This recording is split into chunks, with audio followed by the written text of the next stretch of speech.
In 5-7, we're going to use the same strategy we used in 5-6, but we're going to do it with dividends that are larger. So today, our first problem is 4,335 divided by 5. Based on what I know about estimation, I know that 4,335 would round to 4,500. And 4,500 divided by 5 will give me 900. So I know that when I get my quotient, it should be around 900. Let's start using our partial quotient strategy to solve this.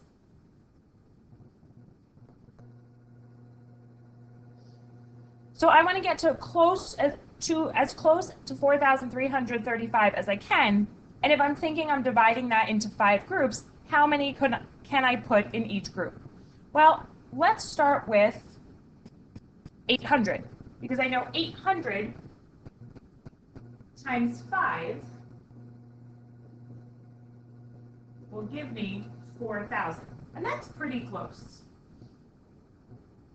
I subtract that to see how much I'm left with, and I'm left with 335.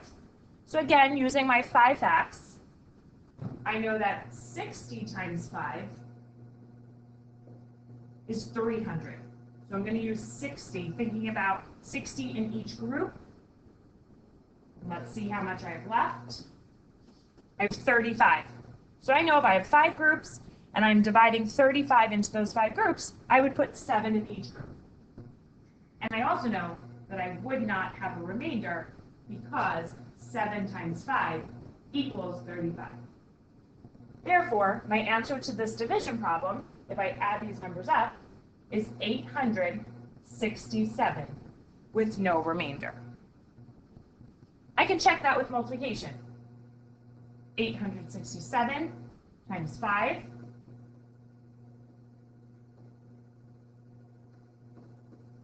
and my product is 4,335. Let's try another one. 2,672 divided by 4. If I were to estimate that very quickly, I would make this 2,400 divided by 4, and I would get 600. I could also do 2,800 divided by 4, and I would get 700. So I know my answer is going to be between 600 and 700.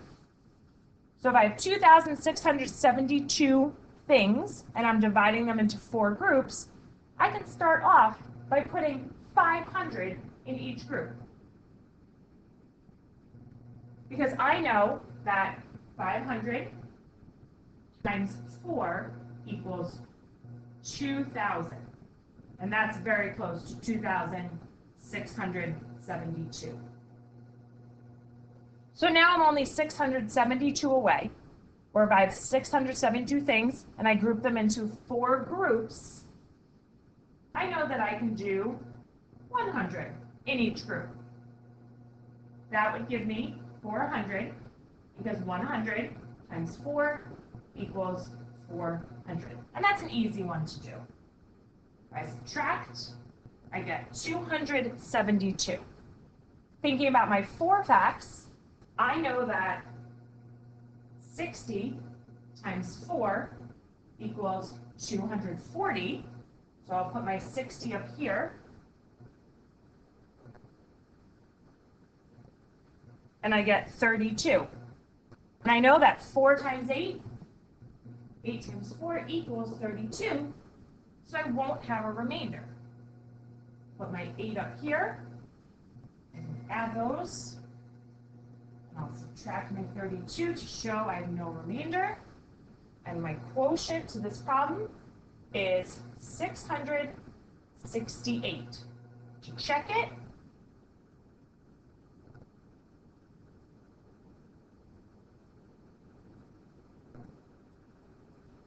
I get 2,672, so this is my quotient with no remainder. We'll try one more together, or you can pause the video and try this one on your own, and then we'll do 2 completely on our own.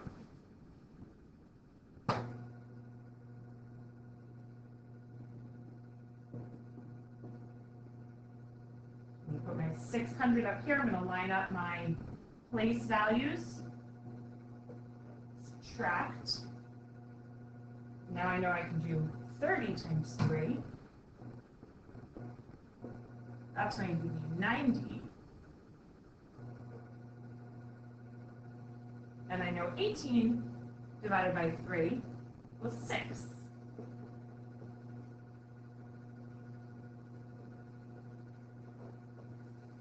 If I add up the partial quotients on the top, I know I have 636 as my quotient.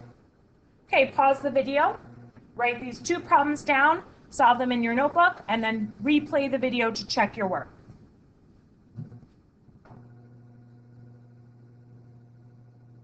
Here are my answers to these problems.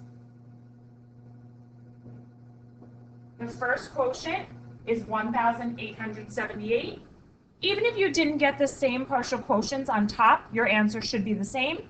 And then the second one is 972. And you can always check your work with multiplication to make sure your answer is correct.